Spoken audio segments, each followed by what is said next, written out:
Welcome, my cosmic crazies. Today, ComixFM brings you the complete Batman vs. Spawn trilogy, where dark heroes clash across different Earths and twisted realities. Spawn, Hell's assassin, and Batman, the Dark Knight detective, collide in brutal, bloody battles and forge uneasy alliances like never before. No fluff, just fists, fire, and fury. Without further ado, let's dive into this groundbreaking saga. Round 1. Spawn vs. Batman.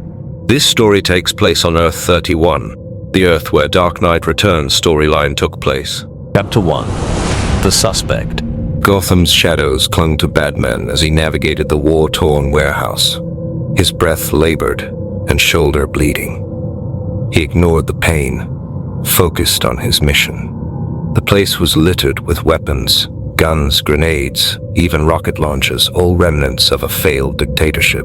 Digging deeper, Batman found high-tech devices of foreign origin, their purpose sinister and unknown. Among them, a pair of advanced Soviet battle gloves caught his eye, humming with untapped power.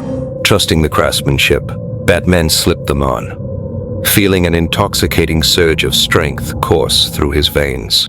His moment of reflection was shattered when a monstrous robot attacked, claws tearing through the air. Batman's enhanced power met the robot's might head-on, their blows shaking the structure. When Batman shattered the armor, he discovered a human within, a cyborg, dazed and frightened, speaking English with a Brooklyn accent.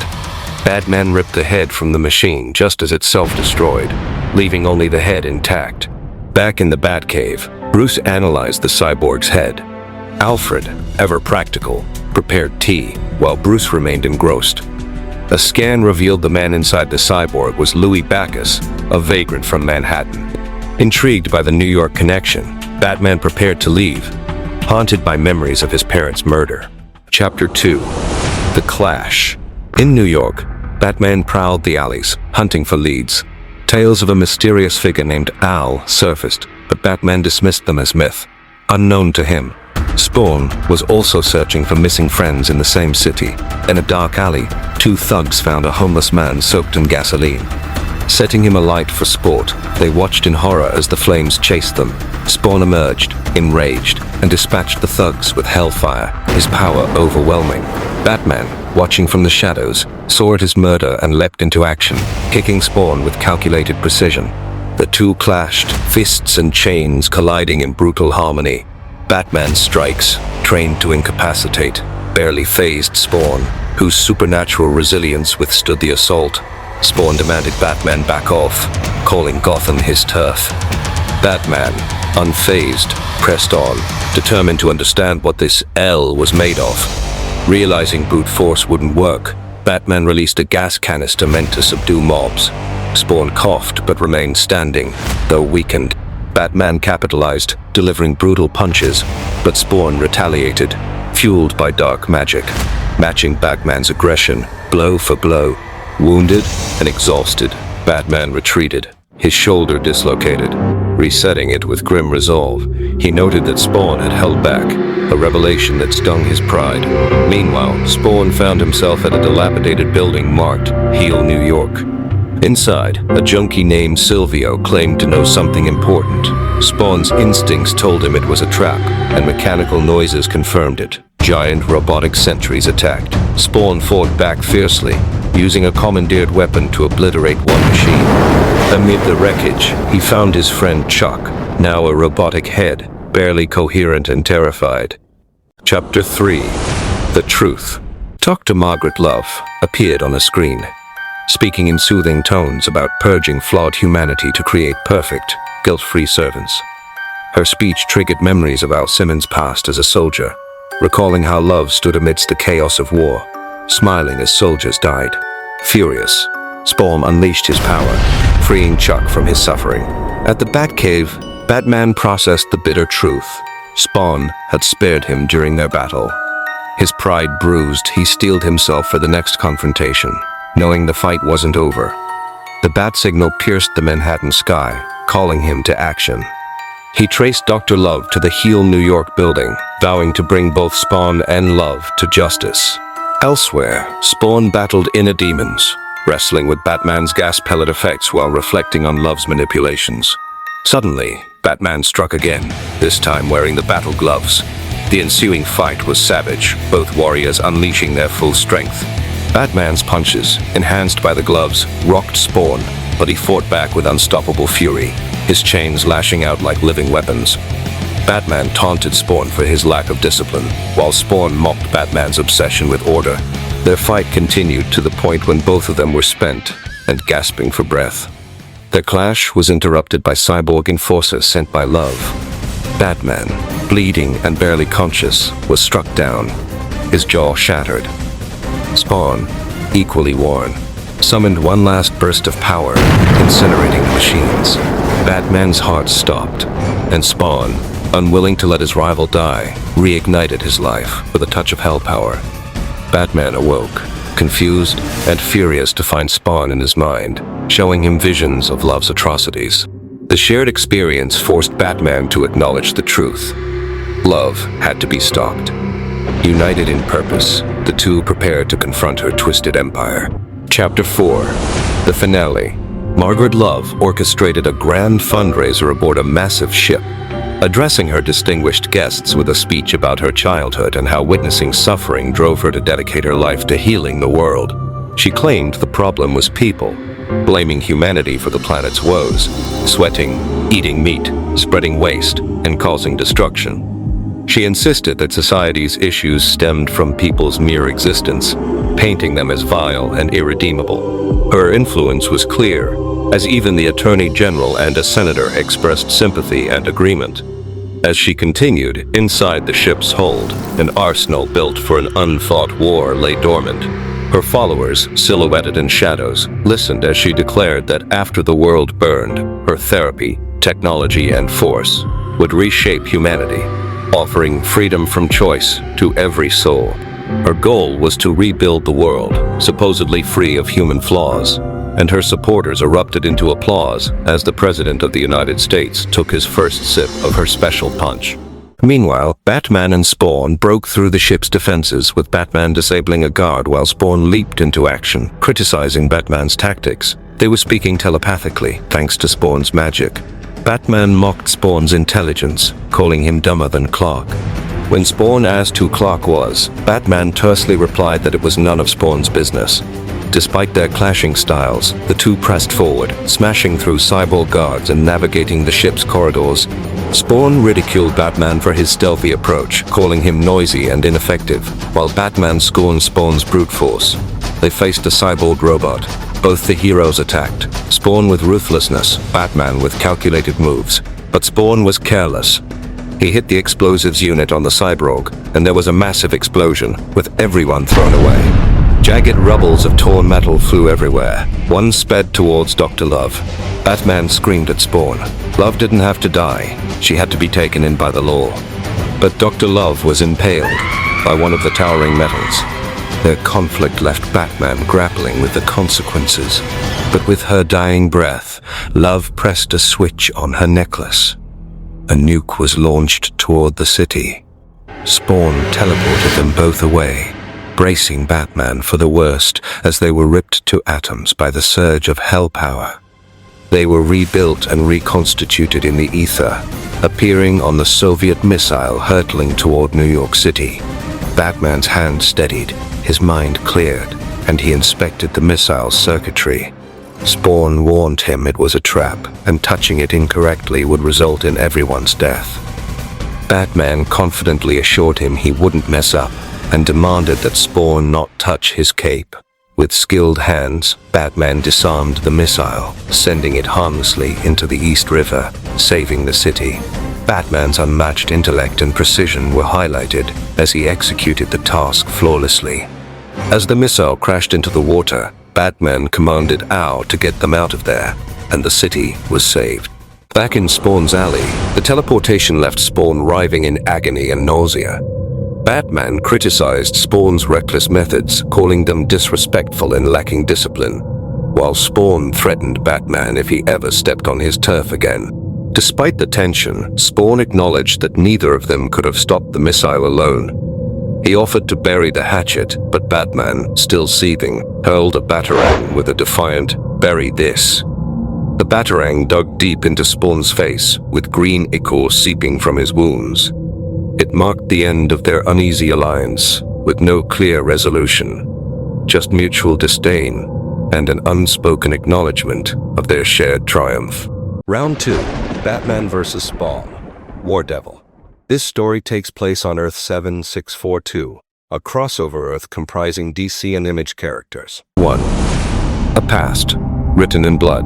In 1587, Virginia Dare became the first British child born in America, on Roanoke Island, marking the settlement's 100th soul and sealing its fate.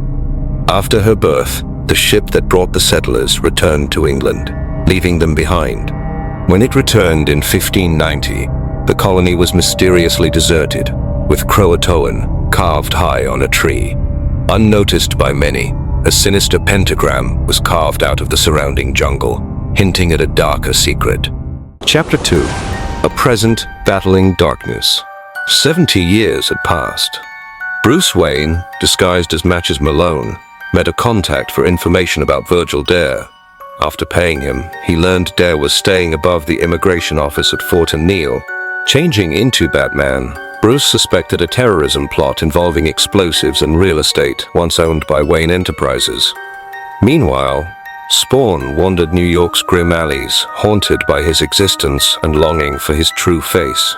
His memories of Al Simmons resurfaced, recalling a contract to kill Simon Vesper, but nothing beyond that. He decided Gotham held the answers he needed. Meanwhile, Batman followed the lead, spotting Dare's car and tracing it to Gotham Tower, a posthumously completed project by Simon Vesper.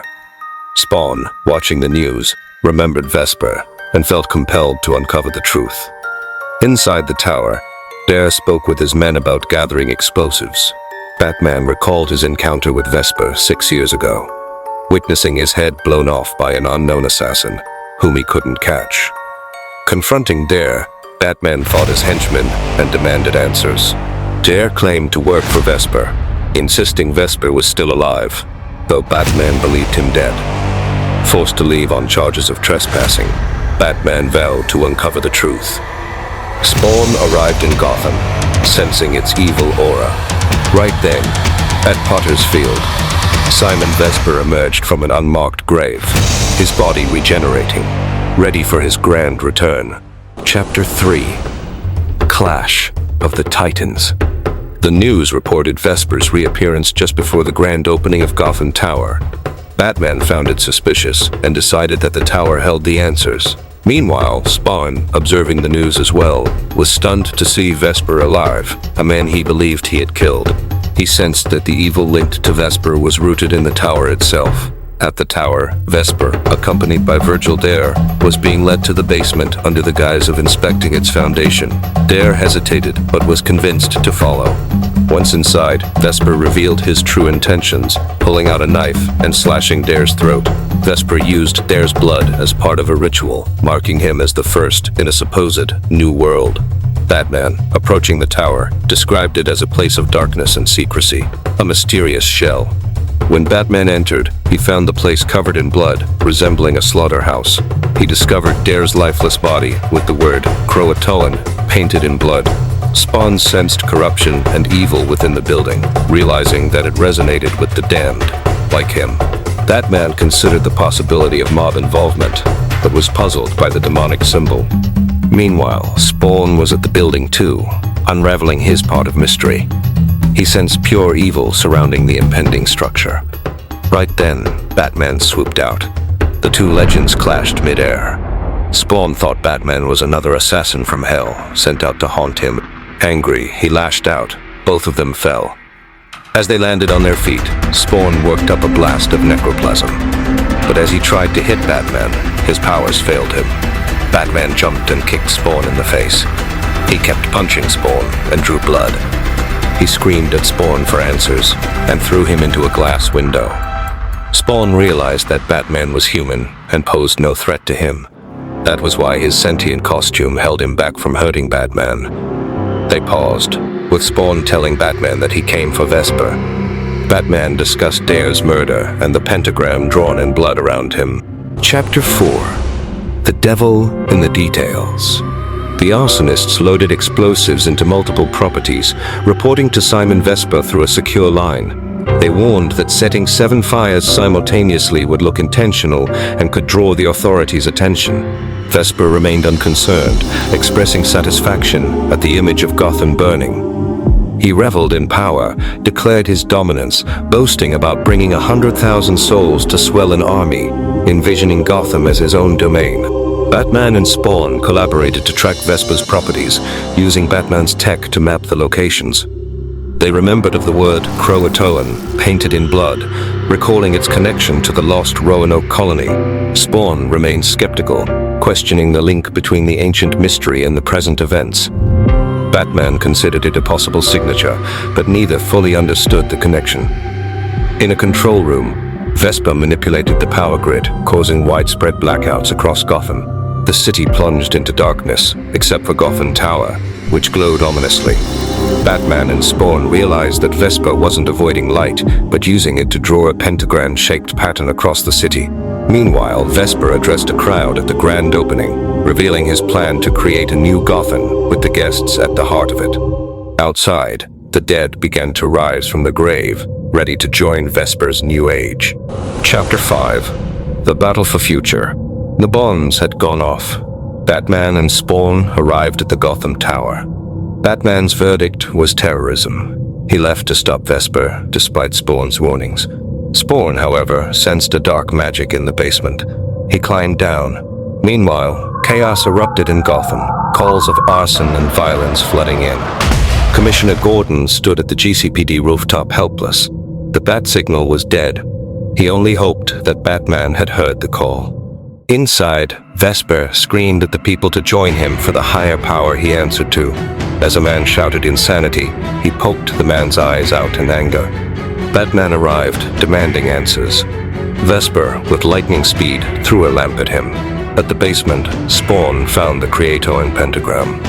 As he peered into it, all the souls he had killed, including that of his wife, Vanessa, screamed back at him.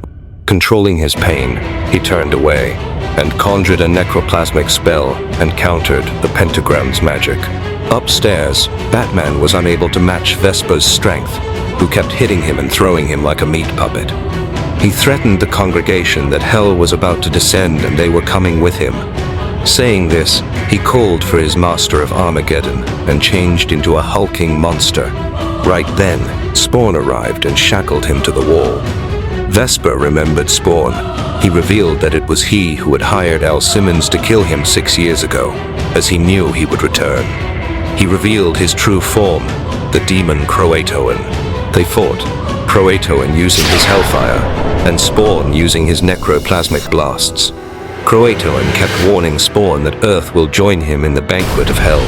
Spawn was overtaken. He writhed in pain. Batman, now on his feet, hurled 2 percussion grenades at Croatoan and drove him off his feet. Spawn conjured a necroplasma spell powered by his love for Wanda and drained the essence of Croatoan from Vesper. All that remained was Vesper's charred corpse. The gateway to hell was closed. The dead went back to sleep in their graves. In the aftermath, Spawn described the events as terrorism of the soul, acknowledging the evil behind it. Batman asked if Spawn was responsible for the beautiful lights, to which Spawn replied, it was simply a small smile in a grim world. Spawn questioned the nature of good and evil, but Batman deflected, quoting that good and evil are defined by one's own actions. Batman declared there was a city that needed him, and departed, leaving Spawn to reflect that Batman was a man who wore his true face. In the end, he decided to embrace his true identity without regret. Round 3. Batman vs. Spawn. Soul War.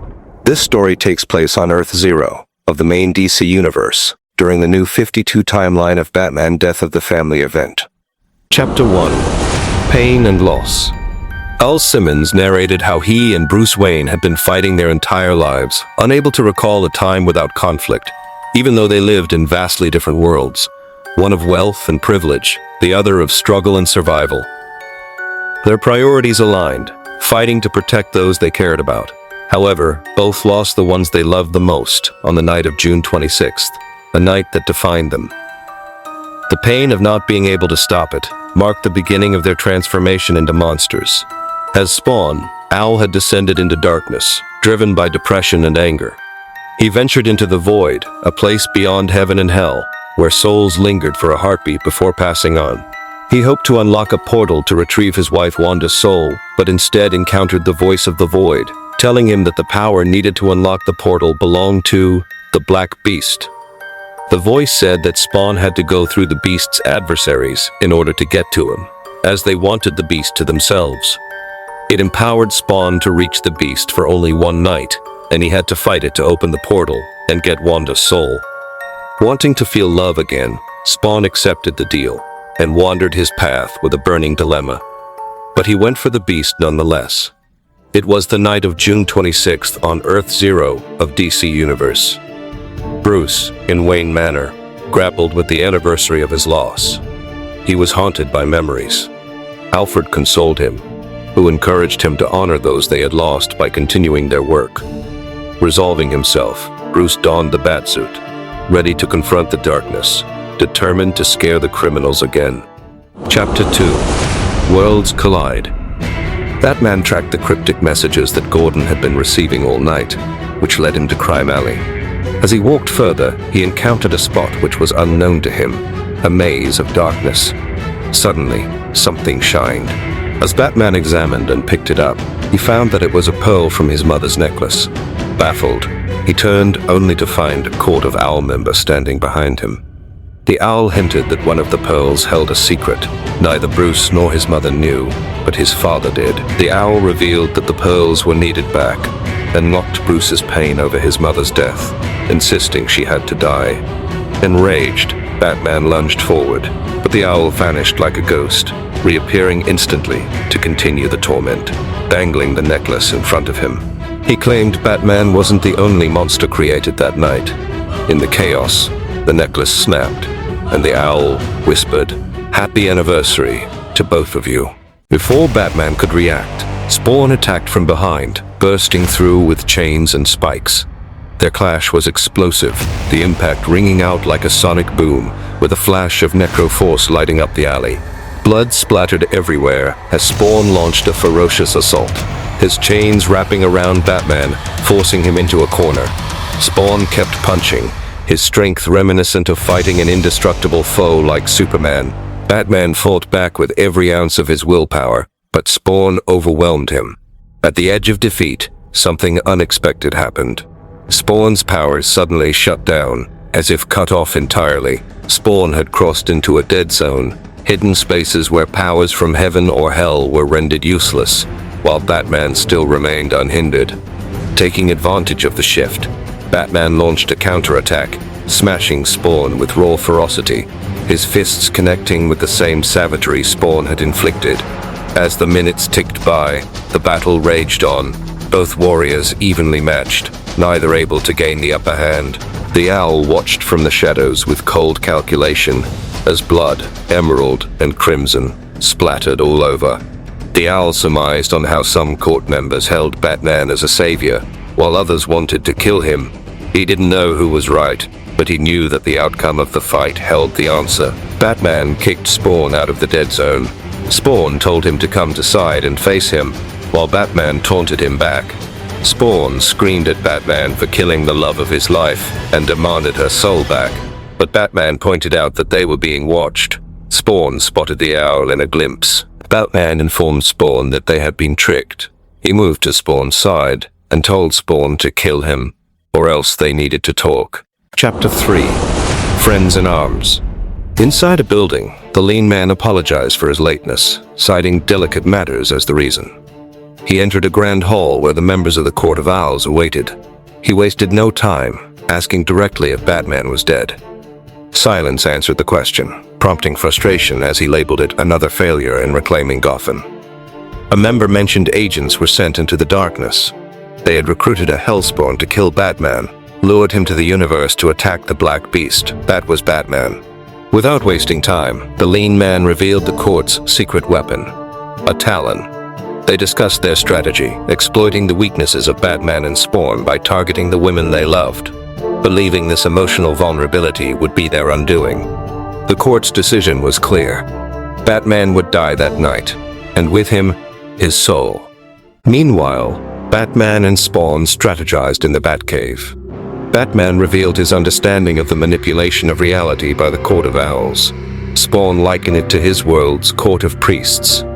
Batman acknowledged the ancient existence of these organizations.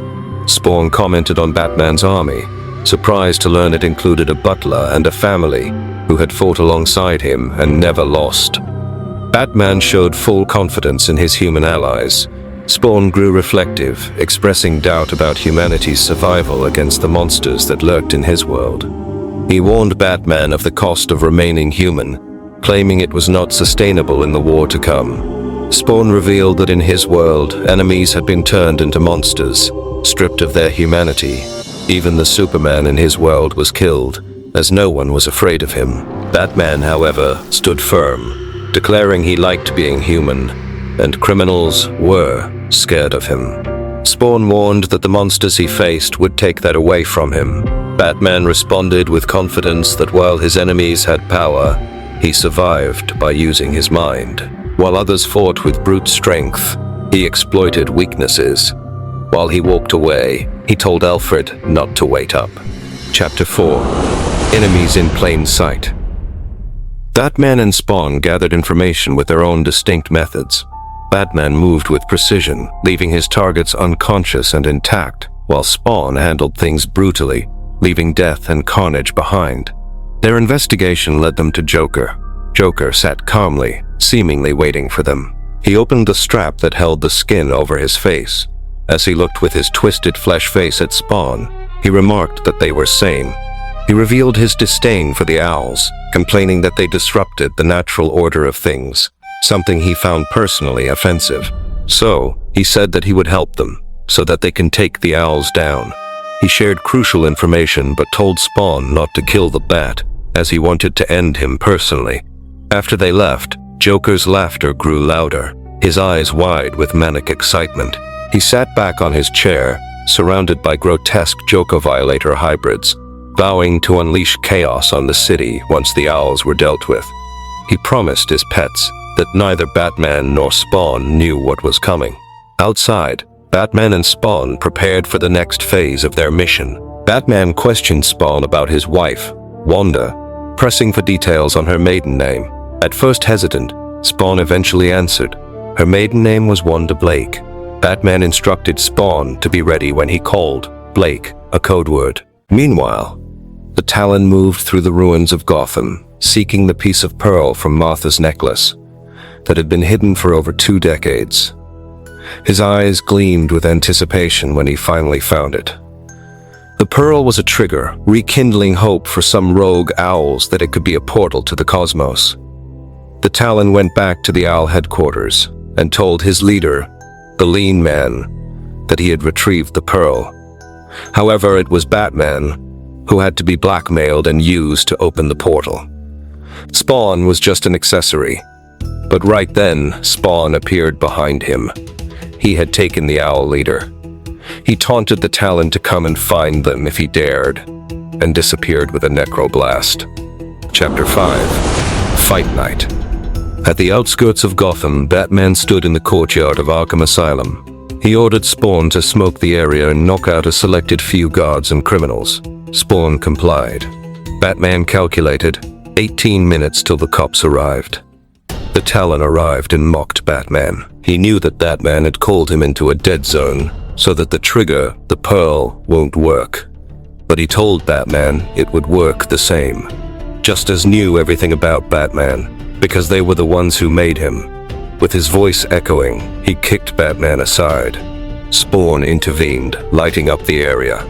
He told the Talon to leave Batman and come save his owl leader, whom he had under chains. In this window, Batman tweaked the circuits to the lights. As the inmates watched with glee, Spawn and the Talon fought. The dead zone did its work, dampening Spawn's powers. A bare-knuckle fistfight ensued. The Talon sprayed fire from his hands and hurled Spawn down. In order to make it a fair fight, the Talon threw away all his weapons. He walked up to Spawn and kept punching him, all the while taunting Batman to witness the carnage and his power. He told Batman about Martha, but forgot about another soul, that of Wanda. Spawn hurled the Talon back in rage. The Owl leader attacked Spawn from behind, but Batman stopped him. The leader cryptically said that there was no time for him to return home. He frantically started throwing the blades. Spawn instructed Batman to cut the lights, which he did. In the dark, the leader shot the blade and it struck Batman's chest, bringing him down. As the lights came back, the leader walked to the wounded Batman, taunting him that his mother would be disappointed. But Batman got up and impaled him through the chest with a blade, killing him. It was actually Spawn, morphed to look like Batman. Batman screamed at Spawn, telling him it was unnecessary. But Spawn said that he did Batman a favor. The entire asylum watched, and they knew if they ever pushed Batman too far, Batman would kill them. As he said this, he changed his look into a Batman-Spawn hybrid. However, the Talon pulled his cape and dropped him into a dead zone. Only 2 minutes until the cops arrived. The Talon threatened to kill Spawn. Batman said to go ahead, but if the Talon did that, Batman would release all the inmates. The inmates now knew that the Talon and the Court of Owls had made Batman, and they won't take kindly to it. The Talon got up and showed Bruce the trigger device, the Pearl. He said there would be no one to save Martha's soul. Bruce said that his mother's soul was lost a long time ago, and so was Wanda's.